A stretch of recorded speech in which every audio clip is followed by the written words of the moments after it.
હવે last video લેક્ચરમાં આપણે જોયું છે કે બે સ્થિર બિંદુવત વિદ્યુતભારોને જો શૂન્ય અવકાશમાં મૂકવામાં આવે તો તેમની વચ્ચે લાગતું વિદ્યુત બળ માટે આપણે કુલમ્બનો નિયમ ભણી ગયા છે અને કોઈ ધાતુ અથવા તો કોઈ પદાર્થને કોઈ વિદ્યુતભારિત કરવો હોય તો તેના માટે વિદ્યુતભાર પ્રેરણ પણ આપણે સમજી ગયા છીએ.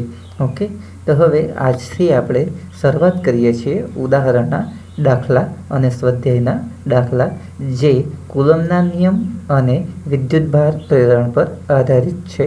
તો શરૂઆત કરીએ. ઉદાહરણનો દાખલો નંબર પહેલો. ઉદાહરણનો દાખલો નંબર પ્રથમ. તો આપ જોઈ શકો છો કહેવામાં આવ્યું છે 1.1 ઉદાહરણ. એક ધાતુના ગોળાને સ્પર્શ્યા વિના તમે તેને કેવી રીતે ધન વિદ્યુતભારિત કરી શકો? એટલે કે આપણને સવાલ પૂછવામાં આવ્યો છે કે આપણી પાસે એક ગોળો છે કે જેના પર આપણે સ્પર્શ વિના તેના પર ધન વિદ્યુતભાર પ્રસ્થાપિત કરવો છે. ધારો કે કોઈ એક ગોળો છે કે જેના પર આપણે વિદ્યુતભાર પ્રસ્થાપિત કરવો છે. તો કઈ રીતે? તો આપણને ખબર છે કે વિદ્યુતભાર પ્રેરણ તો કઈ રીતે થાય? તો આપણે આકૃતિ દ્વારા સમજીએ. ધારો કે આપણે આ દર્શાવી આકૃતિ એમાં જોઈ શકો છો આપ એક ધાતુનો ગોળો જે છે જેના પર આપણે ધન વિદ્યુતભાર ઉત્પન્ન કરવો છે. તો આ ગોળાને એક લાકડાના અવાહક સ્ટેન્ડ પર મૂકવામાં આવ્યો છે. હવે કોઈ એક ઋણ વિદ્યુતભારિત સળિયાને જો આ ધાતુના ગોળાના સંપર્કમાં લાવવામાં આવે પરંતુ બંનેને એકબીજાને ટચ કરવામાં નહીં આવે, એટલે કે ખૂબ જ નજીક, એટલે કે વિધાઉટ સ્પર્શ, એટલે કે આપણે એને સ્પર્શ કરાવતા નથી, ફક્ત તેની નજીક એટલે કે સંપર્કમાં લાવીએ તો આ ઋણ વિદ્યુતભારિત સળિયો જો આ ગોળાની નજીક આવે તો આપ જોઈ શકો છો આકૃતિ બીમાં. તો આ જે ગોળો પહેલાં જે જોઈએ તો વિદ્યુતભાર કોઈ જોવા મળતો નથી, પરંતુ આ ઋણ વિદ્યુતભારને જો નજીક લાવવામાં આવે તો ગોળામાં રહેલો ધન વિદ્યુતભાર આ સળિયાની નજીક આવવા પ્રયત્ન કરે, કારણ કે ઋણ અને ધન વચ્ચે આકર્ષણ બળ ઉત્પન્ન થાય છે અને ઋણ વિદ્યુતભારો આ સળિયાથી દૂર તરફ ખસવા પ્રયત્ન કરે છે, કારણ કે ઋણ અઋણ વચ્ચે અપાકર્ષણ થાય છે અને ધન વચ્ચે આકર્ષણના કારણે આપણે જોઈ શકીએ છીએ કે ડાબી તરફ આ ધન વિદ્યુતભારો આવી જાય છે અને ઋણ વિદ્યુતભારો અપાકર્ષણને કારણે જમણી તરફ જતા રહે છે.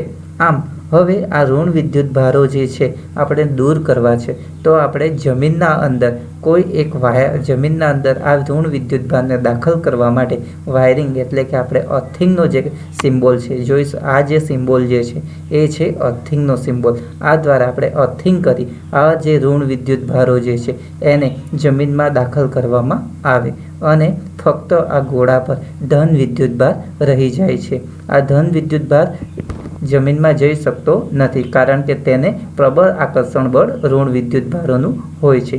હવે ઋણ વિદ્યુતભારિત સળિયાને આ ગોળાથી દૂર કરતા તો હવે આપ જોઈ શકો છો કે આ જે ગોળો જે છે એ ધન વિદ્યુતભારિત બને છે.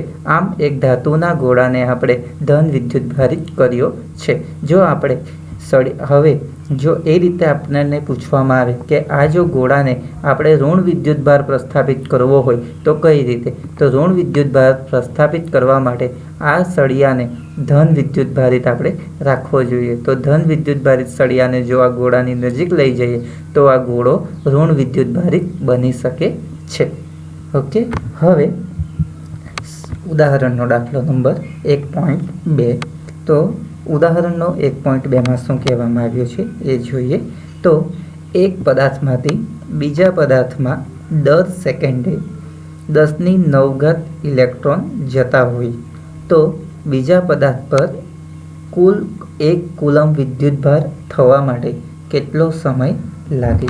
હવે આ જે દાખલો જે છે એ વિદ્યુતભારોના ક્વોન્ટમીકરણ પર આધારિત છે. તો આપણે આપેલી વસ્તુઓ કઈ છે તો આપણને કઈ માહિતી આપી છે? તો માહિતી આપી છે કે દર સેકન્ડે 10⁹ ઇલેક્ટ્રોન જે જતા રહે છે. તો એક સેકન્ડમાં કેટલા ઇલેક્ટ્રોન? તો n બરાબર 10⁹ જેટલા ઇલેક્ટ્રોન જાય છે. હવે આપણે જો કોઈ પદાર્થ પર વિદ્યુતભાર જાય છે એમ કીધું છે, એટલે કે ઇલેક્ટ્રોન દૂર થાય છે અને એ બીજા પદાર્થ પર ભેગા થતા હોય તો શું થાય છે? તો એ બીજા પદાર્થ પર ભેગા થાય છે એટલે કે વિદ્યુતભાર ઉત્પન્ન થાય છે, એટલે કે કોઈ પદાર્થ ઇલેક્ટ્રોન મેળવે છે અને તે મેળવતા એના પર વિદ્યુતભાર 1 કુલમ જેટલો થાય તો આપણને સમય માંગેલો છે. તો હવે આપણે જાણીએ છીએ કે કોઈપણ પદાર્થને આપણે વિદ્યુતભારિત કરીએ એટલે કે વિદ્યુતભાર Q એ હંમેશા વીજભારના પૂર્ણ ગુણાંકમાં હોય છે, એટલે કે આપણે જાણીએ છીએ હકીકત Q બરાબર Ne. Q બરાબર Ne એટલે કે N જ્યાં ઇલેક્ટ્રોનની સંખ્યા અને E બરાબર વીજભાર. તો 1 કુલમ વિદ્યુતભાર માટે જરૂરી ઇલેક્ટ્રોનની સંખ્યા N આપણે શોધવાની છે. તો સૂત્ર આપણું શું થશે? Q બરાબર Ne માટે N બરાબર Q/E. હવે Qની કિંમત આપણને કેટલી કીધી છે? 1 કુલમ જેટલી થવા જાય છે. તો 1 કુલમ જેટલી થવા માટે કેટલા ઇલેક્ટ્રોનની જરૂર પડશે? તો આપણે કહી શકીએ કે 1/1.6 × 10⁻⁻19. તો આપણને જવાબ મળે છે N સંખ્યા કેટલા ઇલેક્ટ્રોનની જરૂર પડશે?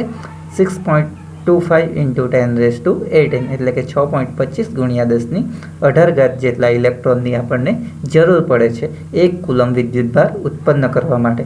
હવે આપણે જાણીએ કે 1 સેકન્ડમાં કેટલા 10⁹ જેટલા ઇલેક્ટ્રોન જાય છે, એટલે કે 1 સેકન્ડમાં 10⁹ આપણને જરૂરી કેટલા છે? 6.25 × 10⁻18 માટે 6.25 × 10⁻18 જેટલા ઇલેક્ટ્રોન જવા માટે કેટલો સમય લાગે? માટે સમય T બરાબર 6.25 × 10⁻18 ભાગ્યા 10⁹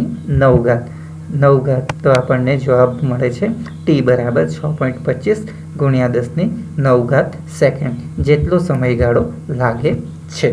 હવે ઉદાહરણનો દાખલો નંબર જોઈએ 3. તો ઉદાહરણનો દાખલો નંબર 3માં શું કીધું છે કે એક પ્યાલામાં પાણીનું દળ 250 ગ્રામ હોય તો તેમાં કેટલા ધન આયનો ધન અને ઋણ વિદ્યુતભારો હશે? તો હવે અહીં આપણને કઈ માહિતી આપી છે તો જોઈએ. તો પહેલી માહિતી આપણને આપી છે પાણીનું દળ 250 ગ્રામ છે. તો આપણે અહીં જોઈએ તો આપણને વિદ્યુતભારોની ગણતરી કરવા કીધી છે. તો આપણે જાણીએ છીએ કે ઇલેક્ટ્રોન થિયરીમાં પણ આપણે ભણી ગયા છે કે પરમાણુ જે છે તો પરમાણુ એ શાનો બનેલો છે? ઇલેક્ટ્રોન, પ્રોટોન અને ન્યુટ્રોન. ઇલેક્ટ્રોનને આપણે ઋણ વિદ્યુતભાર તરીકે ગણીએ છીએ અને પ્રોટોનને ધન વિદ્યુતભાર તરીકે માનીએ છીએ.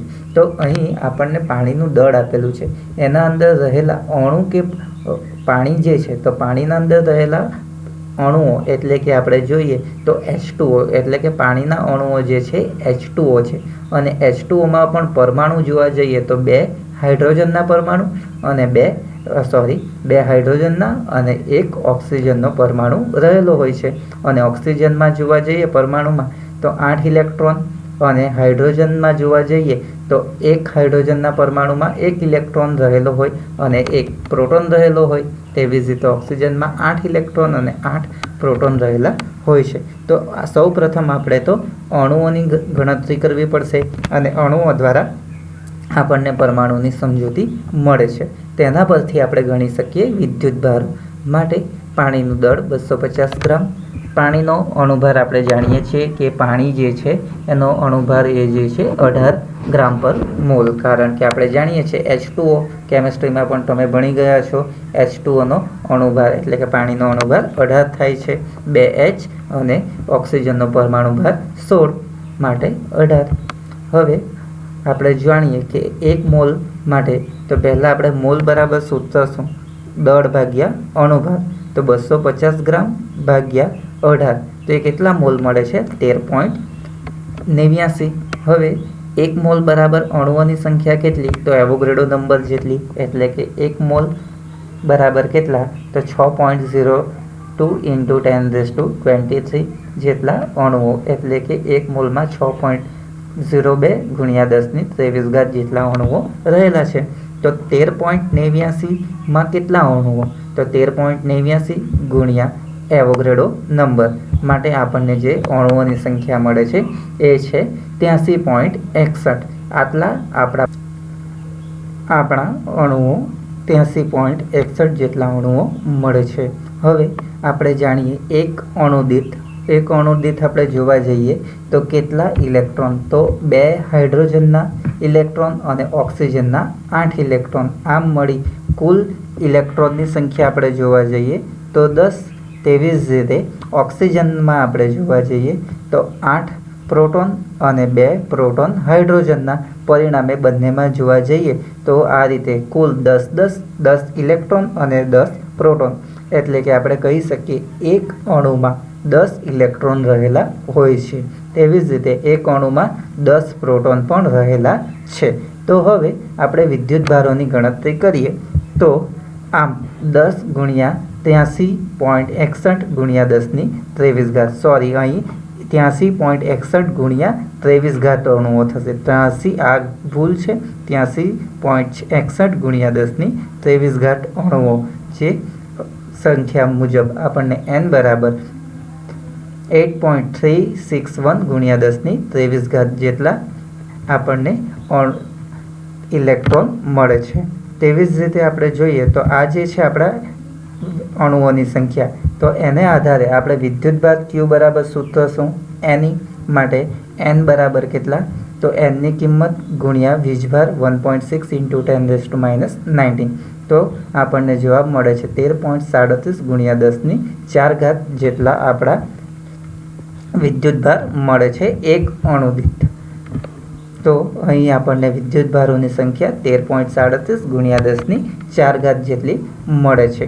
એ જે છે જેટલી ધન વિદ્યુતભારો છે અને તેટલા જ થશે ઋણ વિદ્યુતભારો। ઓકે, તો આ થયો આપણો સ્વાધ્યાયનો ઉદાહરણનો દાખલો નંબર 3। હવે ઉદાહરણનો દાખલો નંબર 4। ઉદાહરણનો દાખલો નંબર 4 એ પરીક્ષાની દ્રષ્ટિએ ખૂબ જ અગત્યનો છે।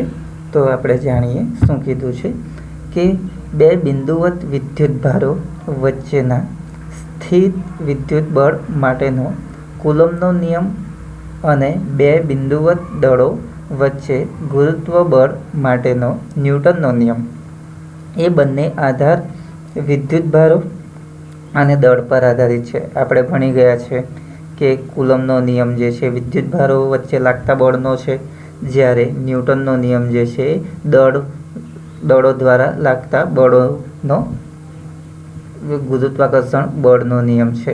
તો હવે પહેલું કીધું છે આપણને ઇલેક્ટ્રોન પ્રોટોન, બીજું 2 પ્રોટોન વચ્ચે લાગતા બળોના માનનો ગુણોત્તર, માન એટલે કે મૂલ્યનો ગુણોત્તર પરથી તેની પ્રબળતા નક્કી કરો। એટલે કે આપણને કીધું છે કે અહીં ગુરુત્વાકર્ષણ બળ અને વિદ્યુત બળની સરખામણી કરવાની છે, તો કયું બળ પ્રબળ છે।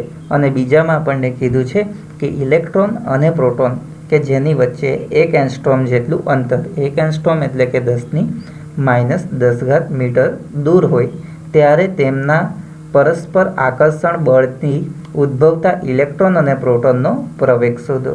અને MP એટલે કે માસ ઓફ પ્રોટોન એટલે કે પ્રોટોનનું દળ 1.67 × 10⁻27 kg અને માસ ઓફ ઇલેક્ટ્રોન એટલે કે ME ઇલેક્ટ્રોનનું દળ 9.11 × 10⁻31 kg એટલે કે કિલોગ્રામ આપેલા છે। તો હવે આપણે દાખલાની શરૂઆત કરીએ। તો સૌ પ્રથમ આપણને ગણતરી કરવા કીધી છે કે ઇલેક્ટ્રોન અને પ્રોટોન વચ્ચે ઉદ્ભવતું વિદ્યુત બળ। તો આપ જોઈ શકો છો અહીં કે ઇલેક્ટ્રોન અને પ્રોટોન વચ્ચે ઉદ્ભવતું બળ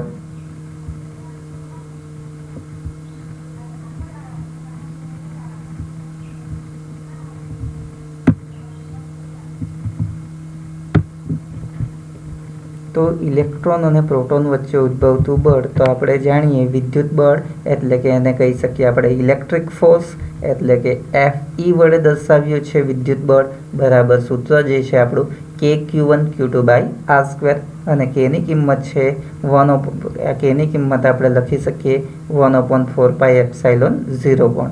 હવે અહીં જે આપણને વાત કરી છે આપ જોઈ શકો છો દાખલામાં કે આપણને ઇલેક્ટ્રોન અને પ્રોટોન જે છે એમનું દળ આપેલું છે, વીજભાર આપેલા નથી. પરંતુ આપણે જાણીએ અહીં Q1 એટલે કે શું થશે? Q1 એટલે કે ઇલેક્ટ્રોન અને Q2 એટલે થશે પ્રોટોન. તો ઇલેક્ટ્રોન જે છે એ ઋણ વિદ્યુતભારિત છે, એટલે કે આપણે Q1 તરીકે ઇલેક્ટ્રોનને લેતા આપ જોઈ શકો છો અહીં Q1 બરાબર -E, કારણ કે આપણે ઇલેક્ટ્રોન લીધો છે અને ઇલેક્ટ્રોનનો વીજભાર કયો હોય છે? ઋણ હોય છે, એટલે કે -1.6 × 10⁻19 કુલમ જેટલો આપણો વિદ્યુતભાર છે Q1. અને પ્રોટોન એટલે કે પ્રોટોન જે છે એ ધન વિદ્યુતભાર ધરાવે છે, એટલે કે આપણે લખી શકીએ એના માટે +E લખી શકીએ, એટલે કે Q2 બરાબર +P, એટલે કે પ્રોટોન બરાબર +E બરાબર એ જે કિંમત જે છે એક ધન થશે, જ્યારે Q1 જે છે ઋણ થશે અને Q2 એ ધન થશે. બંનેની કિંમત આપણે અહીં મૂકીએ તો Fe બરાબર શું લખી શકાય? 1/4πε0 અને એક ધન અને એક ઋણ, પરિણામે -E અને E ના છેદમાં r².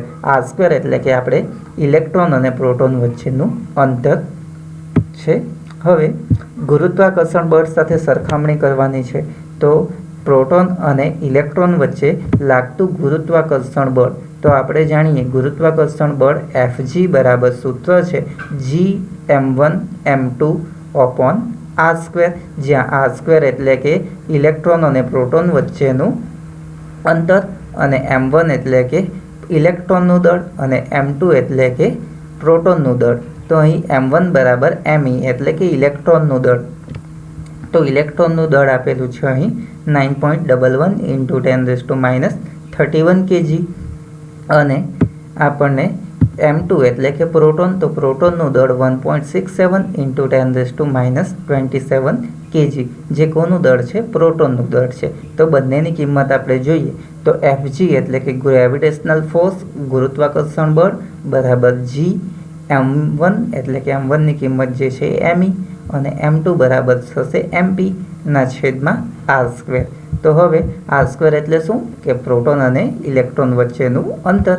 તો હવે Fe બરાબર આ આપણને મળે છે કિંમત, અને Fg બરાબર Gmemp ના છેદમાં r² છે. તો બંનેનો આપણે જો સરખામણી કરીએ તો Fe ના છેદમાં Fg, તો Fe ના છેદમાં Fg મુજબ શું મળે છે? તો Fe ની કિંમત -1/4πε0 E²/r² અને Fg ની કિંમત Gmemp ના છેદમાં r², જે ઉપર જશે.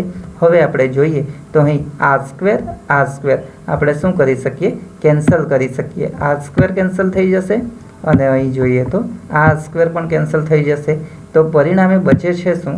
તો -1/4πε0 E² ના છેદમાં 1/4πε0 E² Gme × mp, એટલે કે હવે આપણે જાણીએ છીએ કે 1/4πε0 ની કિંમત કેટલી? 9 × 10⁹ છે, આપણે જાણીએ છીએ.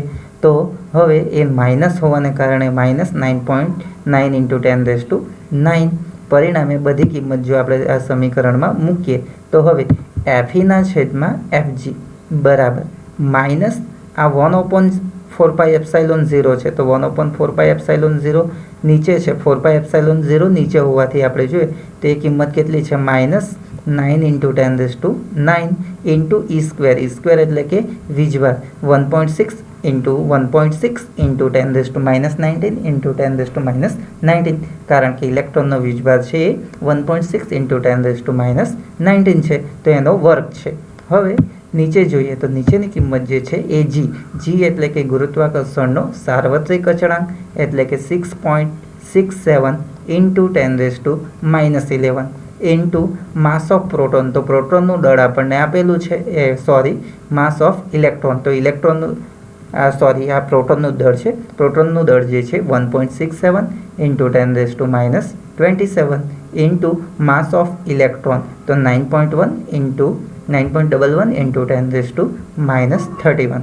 તો હવે આપણે જોઈએ તો આ 9 અને 1.6 અને 1.6 એટલે કે 2.56 ઇન્ટુ ઘાતાંકોનો જો આપણે સરવાળો કરીએ, ઉપરના ઘાતાંકોનો સરવાળો, તો આ 19 અને 19 38 38 જે માઇનસમાં છે અને 9 જે છે એ ધનમાં છે, એટલે કે 38 માઇનસ 9, તો આપણને મળે છે, હવે આપ જોઈ શકો છો 9 ગુણ્યા 2.56 ઇન્ટુ 10⁻29 ના છેદમાં નીચેનો આપણે ગુણાકાર કરીએ તો 1.67 ઇન્ટુ 9.11 ઇન્ટુ 6.67 જે મળે છે 101.475 ઇન્ટુ 10 ઘાતાંકોનો સરવાળો કરીએ તો 31, 27 અને 11, તો એ જે મળે છે -69.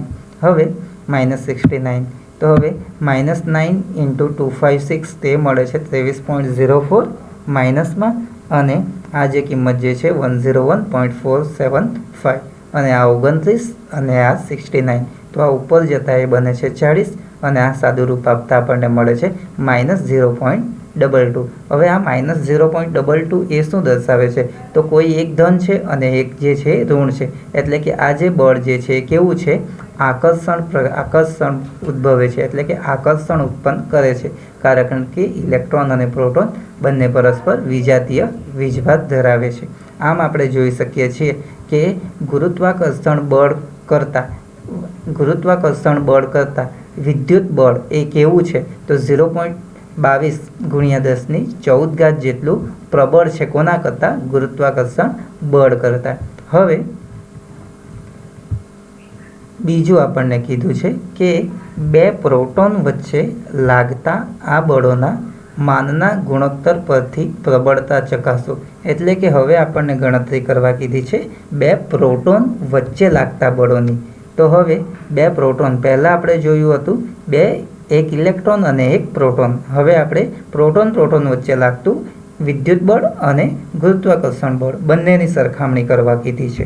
તો હવે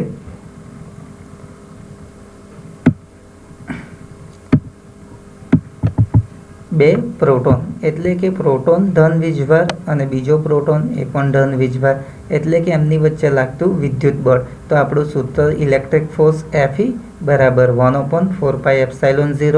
અહીં નેગેટિવ નિશાની આવશે નહીં, કારણ કે પ્રોટોન એ જે છે એ ધન વીજભાર ધરાવે છે, માટે એનો વીજભાર આપણે જોઈએ તો પ્રોટોન જે છે ધન, એટલે કે E બરાબર 1.6 ઇન્ટુ 10⁻19 કુલમ. હવે એની કિંમત આપણે મૂકી દઈએ સમીકરણ, તો Fe બરાબર આપણું શું લખાશે? 1/4πε0. વીજભાર છે E ઇન્ટુ E, કારણ કે બે પ્રોટોનના છેદમાં r². હવે ગુરુત્વાકર્ષણ બળ સાથે સરખામણી કરવી છે, માટે ગુરુત્વાકર્ષણ બળ Fg gravitational force is equal to, એટલે કે G માસ ઓફ પ્રોટોન, કારણ કે ગુરુત્વાકર્ષણ બળ શાના પર આધારિત છે? દળ પર, એટલે કે પ્રોટોનનું દળ અને બીજા પ્રોટોનનું દળ ના છેદમાં r², એટલે કે બે પ્રોટોન વચ્ચેનું અંતર r². હવે આ બંનેની સરખામણી કરવા કીધી છે, એટલે કે આપણે અહીંયા સરખામણી કરીએ તો Fe એટલે કે ઇલેક્ટ્રિક ફોર્સ વિદ્યુત બળ ના છેદમાં ગ્રેવિટેશનલ ફોર્સ Fg બરાબર શું લખાશે? તો 1/4πε0 E એટલે કે E² ના છેદમાં r², જે આપણું કયું બળ થયું? Fe ના છેદમાં Fg. તો Fg ની કિંમત કેટલી છે? G mp, કારણ કે mp ઇન્ટુ mp એટલે કે માસ ઓફ પ્રોટોનના દળનો વર્ગ, અને જે નીચે r જે છે એ આપણે મૂકી દીધા છે ઉપર. તો હવે r² કેન્સલ થશે, પરિણામે બચે છે E² ના છેદમાં 4πε0 ઇન્ટુ G ઇન્ટુ mp નો વર્ગ. હવે 1/4πε0 ની કિંમત છે 9 ઇન્ટુ 10⁹, માટે Fe ના છેદમાં Fg બરાબર આપણે જોઈએ તો E² એટલે કે E એટલે કે ઇલેક્ટ્રોન, E² એટલે કે વીજભાર 1.6 ઇન્ટુ 10⁻19 નો વર્ગ, એટલે કે 1.6 ઇન્ટુ 10⁻19 ઇન્ટુ 10⁻19, અને 1/4πε0 એટલે કે 9 ઇન્ટુ 10⁹ ના છેદમાં G ની કિંમત 6.67 into 10⁻11 into 1.67 into 1.67 into 10⁻27 into 10⁻27, જે કોનું દળ છે? પ્રોટોનનું દળ, અને જેનો આપણે વર્ક કર્યો છે.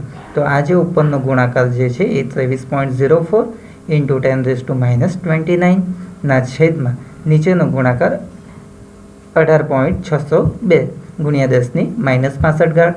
હવે આ 65 ઘાતને આપણે ઉપર લઈ જઈએ તે બને છે 36 અને એ જે કિંમત જે મળે છે આપણને 1.2385 × 10⁻36। હવે 2.38 એટલે કે આપણે જો નજીક લઈ લઈએ તો આ કિંમત જે બને એપ્રોક્સ આપણે લઈ શકીએ 1.3 × 10⁻36 જેટલું। એટલે કે આપણે કહી શકીએ અહીં પણ વિદ્યુત બળ એ ગુરુત્વાકર્ષણ બળ કરતાં અહીં 1.3 × 10⁻36 ગણું વધારે છે। હવે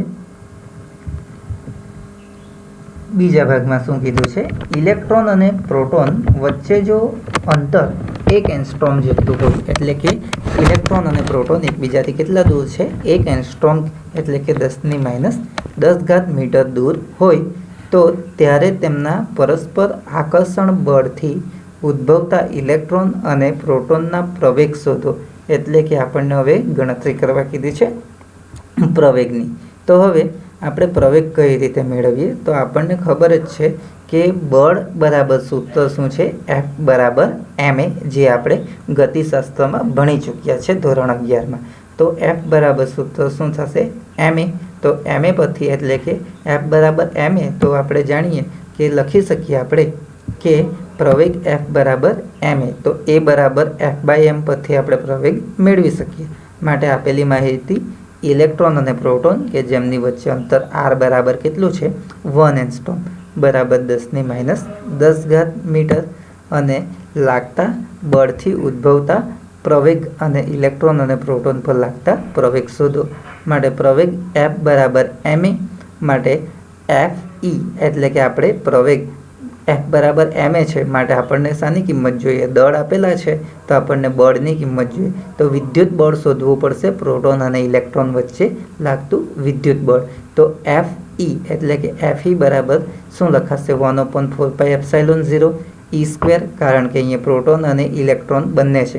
હવે અહીં આપણે જોઈએ તો પ્રોટોન અને ઇલેક્ટ્રોન એ બંને તો છે, એક ધન અને એક ઋણ છે, પરંતુ અહીં આપણે નેગેટિવ નિશાની નથી લેતા। કેમ નથી લેતા, કારણ કે એ બળનું મૂલ્ય છે અને બળનું મૂલ્ય જો આપણે માનાંકમાં લઈએ, મૂલ્ય ગમે એ હોય પરંતુ એ ધન હોય છે કે ઋણ, પરંતુ એ તો મૂલ્ય ગમે આ વિદ્યુત બળ આકર્ષિક કે અપાકર્ષિક કોઈ પણ હોઈ શકે, બળ ધન અથવા ઋણ પણ હોઈ શકે। માટે અહીં આપણે માનાંકમાં તરીકે લેતા બળને મૂલ્યને ધન કે ઋણને અવગણતા માનાંકમાં લઈએ છીએ। તો 1/4πε0 × e²r² ડાયરેક્ટ લખી દઈએ, કારણ કે એક ધન અને એક ઋણ છે પરંતુ આપણે એને માનાંકમાં લીધું છે। હવે 1/4πε0 બરાબર કેટલા મળે છે, 9 × 10⁹। હવે વીજભારની કિંમત 1.6 × 1.6 × 10⁻19 × 10⁻19 ના છેદમાં અંતર જે છે 1 એંગસ્ટ્રોમ એટલે કે 10⁻10 ગુણ્યા 10⁻10, કારણ કે r² છે। હવે સાદું રૂપ આપતા ઉપરનું 23.04, આ ખાસ યાદ રાખવું કે જો બંને 1.6 અને 1.6 હોય તે 2.56 થાય અને એનો ગુણાકાર જો આપણે કરીએ તે હંમેશા 9 સાથે જો ગુણવાનું હોય તો એ કેટલી 23.04 જ રહે છે। એ ખાસ ઇમ્પોર્ટન્ટ વસ્તુ છે, આપણે ગણતરી સારી રીતે ઝડપથી કરી શકીએ। 23.04 ગુણ્યા 10⁻29 ના છેદમાં 10⁻20।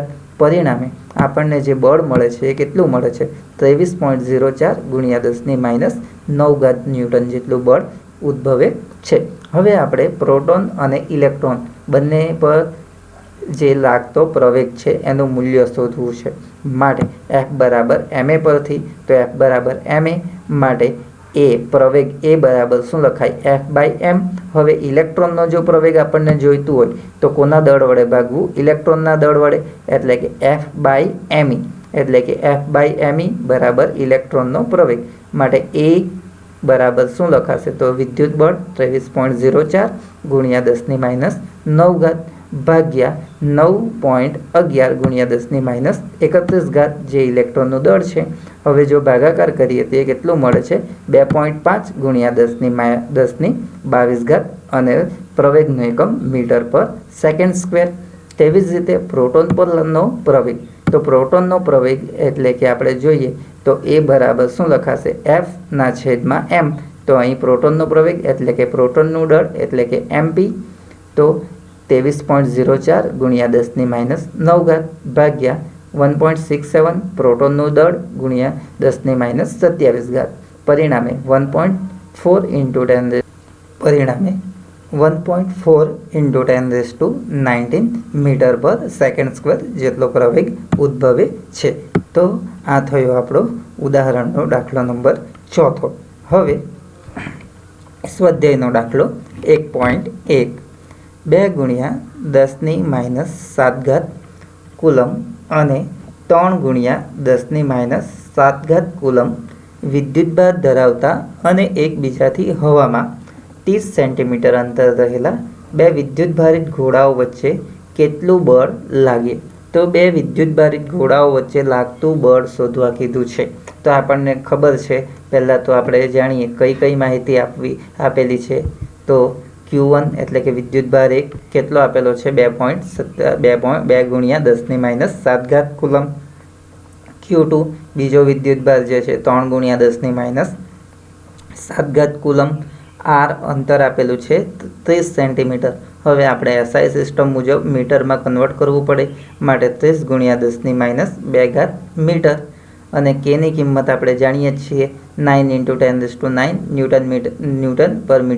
ન્યૂટન પર મીટર સ્ક્વેર કુલમ સ્ક્વેર. અને આપણને માંગેલું છે વિદ્યુત બળ માંગેલું છે. તો વિદ્યુત બળ F બરાબર આપણું સૂત્ર KQ1 Q2 બાય R². હવે Kની કિંમત આપણને ખબર છે, Q1ની કિંમત આપી છે, Q2ની કિંમત આપી છે, Rની કિંમત એટલે કે અંતરની કિંમત આપી છે. તો હવે કિંમત આ સમીકરણમાં મૂકતા તો 9 ઇન્ટુ 10⁹ ઇન્ટુ 2 ઇન્ટુ 10⁻7 Q1 અને Q2ની કિંમત 3 ઇન્ટુ 10⁻7 ના છેદમાં R² એટલે કે 30 ગુણ્યા 10⁻2 આખાનો વર્ગ. પરિણામે જે આપણને બળની કિંમત મળે છે એ જે મળે છે 6 ગુણ્યા 10⁻3. અને આ બળ કેવા પ્રકારનું હશે? તો આપણે અહીંયા જોઈએ તો એક જે છે વિદ્યુતભાર Q1 એ કેવો છે? ધન છે. બીજો છે Q2 એ પણ ધન છે. તો ધન એટલે કે બંને સજાતીય વિદ્યુતભારો છે. પરિણામે તેમની વચ્ચે લાગતું બળ એ અપાકર્ષી હશે. હવે સ્વાધ્યાયનો દાખલો નંબર 2 0.4 માઇક્રોકુલમ વિદ્યુતભાર ધરાવતા એક નાના ગોળા પર બીજા 0.8 માઇક્રોકુલમ વિદ્યુતભાર ધરાવતા નાના ગોળા વડે હવામાં લાગતું સ્થિર વિદ્યુત બળ 0.2 ન્યૂટન છે. ઓકે, તો હવે પહેલું આપણને કીધું છે બે વિદ્યુતભારો વચ્ચેનું અંતર શોધો. તો હવે આપણે જાણીએ છીએ અહીં આપણને વિદ્યુત બળ આપેલું છે. Q1 વિદ્યુતભાર આપેલો છે, Q2 વિદ્યુતભાર આપેલો છે. Q1 બરાબર 0.4 માઇક્રોકુલમ. માઇક્રોકુલમ એટલે કે માઇક્રો એટલે કે 10⁻6 એટલે કે 0.4 ગુણ્યા 10⁻6 કુલમ. અને Q2 બરાબર -0.8 માઇક્રોકુલમ એ બરાબર -0.8 ગુણ્યા 10⁻6 કુલમ. હવે સ્થિર વિદ્યુત બળ આપેલું છે આપણને 0.2 ન્યૂટન. તો માંગેલું છે અંતર. અને આપણે જાણીએ છીએ કે વિદ્યુત બળ આવે એટલે કે Kની કિંમત તો આપણે જાણવી જ પડે. કેટલી હોય એ આપણે યાદ રાખવી છે. તો એ કેટલી છે? 9 ઇન્ટુ 10⁹ ન્યૂટન મીટર સ્ક્વેર પર કુલમ સ્ક્વેર. હવે વિદ્યુત બળ F બરાબર સૂત્ર છે KQ1 Q2 બાય R². હવે Rની કિંમત જોઈએ તો Rને સૂત્ર કરતાં બનાવીએ તો R² બરાબર KQ1 Q2 બાય F. પરિણામે બધી કિંમતો મૂકીએ તો K બરાબર 9 ઇન્ટુ 10⁹ Q1ની કિંમત 0.4 ઇન્ટુ 10⁻6. અને જોઈએ તો બીજો વિદ્યુતભાર જે છે Q2 એની કિંમત છે બીજો વિદ્યુતભાર જે છે Q2 કે જેની કિંમત જે છે -0.8 ઇન્ટુ 10⁻6. અહીં ભૂલ છે, અહીં માઇનસ લખવાનું રહી ગયું છે, તો સુધારો કરવો. -0.8 ના છેદમાં 0.2 ન્યૂટન જેટલું બળ લાગે છે. પરિણામે આપણે સાદુરૂપ આપતા આપણને જે આ કિંમત મળે છે એ જે મળે છે -144 ઇન્ટુ 10⁻4. હવે આ જે છે આર જોવા જઈએ તો આપણને માંગેલું છે અંતર, તો આર બરાબર કેટલું થશે? તો 144 એટલે કે આર સ્ક્વેર છે, તો એનું આપણે શું લઈએ? વર્ગમૂળ. તો વર્ગમૂળ લેતા 144નું વર્ગમૂળ 12 અને 10⁻4 ઘાતનું 10⁻2 મીટર બરાબર અંતર આર બરાબર 0.12 મીટર જેટલું આપણને મળે છે. અને અહીં બળ છે, બળ એ ધન હોઈ શકે, ઋણ પણ હોઈ શકે, એટલે કે આપણે એને માનાંકમાં લઈને જ ચાલીએ છીએ. હવે બીજું આપણને કીધું છે કે બીજા ગોળા પર પહેલા ગોળા વડે લાગેલું બળ. તો આપણે જોઈએ કે અહીં જે બળ જે છે એ કેવું છે? તો એક ધન વિદ્યુતભાર અને એક ઋણ છે. તો અહીં આપણે જોઈએ તો સ્થિર વિદ્યુત બળ 0.2 ન્યૂટન જેટલું લાગે છે. તો એક ગોળા દ્વારા જેટલું લાગે તેટલું જ બીજા પર પણ લાગશે, કારણ કે કેવું બળ છે? આકર્ષી પ્રકારનું બળ છે. એક ધન છે અને એક ઋણ, બંને કેવા છે? વિજાતીય. પરિણામે આકર્ષી બળ રહેશે અને કેટલું થશે? 0.2 ન્યૂટન જેટલું. ઓકે. હવે ઉદાહરણ સ્વાધ્યાયનો દાખલો નંબર 3. કે સ્ક્વેરના છેદમાં જી એમઈ એમપી ગુણોત્તર પરિમાણ રહિત છે એમ ચકાસવું છે. અને ભૌતિક અચળાંકો કેની કિંમત, ઈ વીજભાર, ગુરુત્વાકર્ષણ બળ, સાર્વત્રિક અચળાંક, એમઈ ઇલેક્ટ્રોનનું દળ, પ્રોટોનનું દળ કિંમતો આપી છે અને આ ગુણોત્તરનું મૂલ્ય શોધો તથા આ ગુણોત્તર શું સૂચવે છે? તો પહેલાં તો આપણે ચકાસીએ કે સ્ક્વેરના છેદમાં જી એમઈ એમપી ગુણોત્તર પરિમાણ રહિત છે. તો આપણે જોઈએ તો કે સ્ક્વેરના છેદમાં જી એમઈ એમપી બરાબર, તો કે એટલે કે કેનો જો એકમ જોઈએ તો ન્યૂટન મીટર સ્ક્વેર પર કુલમ છે. ન્યૂટન મીટર સ્ક્વેર પર કુલમ. તો કેની એસઆઈ એકમ મુજબ ન્યૂટન મીટર સ્ક્વેર પર કુલમ માઇનસ. બરાબર. હવે આપણે જોઈએ તો ઈ એટલે કે વિદ્યુતભાર. તો વિદ્યુતભારનો એકમ કુલમ અને ઈ સ્ક્વેર એટલે કે કુલમનો વર્ગના છેદમાં જી એટલે કે ગુરુત્વાકર્ષણનો સાર્વત્રિક અચળાંક. તો જીનો એકમ ન્યૂટન મીટર સ્ક્વેર પર કેજી સ્ક્વેર. તો ન્યૂટન મીટર સ્ક્વેર પર કેજી સ્ક્વેર. હવે એમઈ એટલે કે ઇલેક્ટ્રોનનું દળ. તો ઇલેક્ટ્રોનનો એકમ એટલે કે દળનો એકમ કિલોગ્રામ. તેવી જ રીતે એમપી એટલે કે પ્રોટોનનું દળ અને દળ એટલે કે દળનો એકમ કિલોગ્રામ એટલે કે કેજી. હવે આપ જોઈ શકો છો કે અહીં ન્યૂટન એન કેન્સલ થઈ જશે. તેવી જ રીતે આપણે જોઈ શકો છો અહીં કેજી -2 છે અને કેજીની અહીં +2 છે. તે બંને શું થઈ શકે? કેન્સલ થઈ જશે. તેવી જ રીતે અહીં જોઈ શકો છો કુલમ એ પણ શું થશે? કેન્સલ થઈ જશે. એક ધન અને એક ઋણ. તેવી જ રીતે આ મીટર સ્ક્વેર એ પણ શું થઈ જશે? કેન્સલ થઈ જશે. અહીં આપ જોઈ શકો છો કે એની કિંમત જે છે ન્યૂટન મીટર સ્ક્વેર પ્લસમાં છે. આ જે છે એ કિંમતમાં ભૂલ કરી છે. અહીં આ જે છે એ કિંમત આ જે છે એ ધનમાં છે. આ જે કિંમત જે છે એ ધનમાં એટલે કે ન્યૂટન મીટર સ્ક્વેર પર કુલમ સ્ક્વેર છે. આ માઇનસ નથી, આ પ્લસ છે. તો આ મીટર સ્ક્વેર અને આ મીટર સ્ક્વેર પણ કેન્સલ. માટે m0 l0 t0 પરિમાણ રહિત છે. હવે ગુણોત્તરની કિંમત ચકાસીએ તો કે સ્ક્વેરના છેદમાં જી એમઈ એમપી.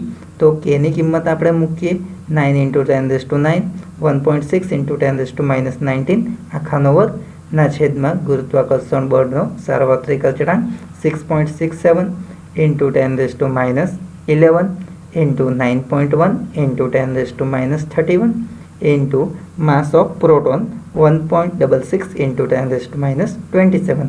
તો એના આધારે આપણને ગુણોત્તરની કિંમત મળે છે 2.29 × 10⁻39. ઓકે. તો આ જે કિંમત જે છે ગુણોત્તરની કિંમત છે. હવે આ જે ગુણોત્તરની જે કિંમત સૂચવે છે તો અહીં આપ જોઈ શકો છો ગુરુત્વાકર્ષણ બળ એટલે કે પહેલાં તો વિદ્યુત બળ અને ગુરુત્વાકર્ષણ બળ બંનેનો ગુણોત્તર છે. જેના પરથી આપણે કહી શકીએ છીએ કે વિદ્યુત બળ એ ગુરુત્વાકર્ષણ બળ કરતાં 2.29 × 10⁻39 ગણું વધુ જોવા મળે છે. ઓકે. Thank you. અને આ મારી યુટ્યુબ ચેનલને સબસ્ક્રાઈબ કરો વધુ વિડીયો જોવા માટે, અને લાઈક કરો વિડીયો લેક્ચર.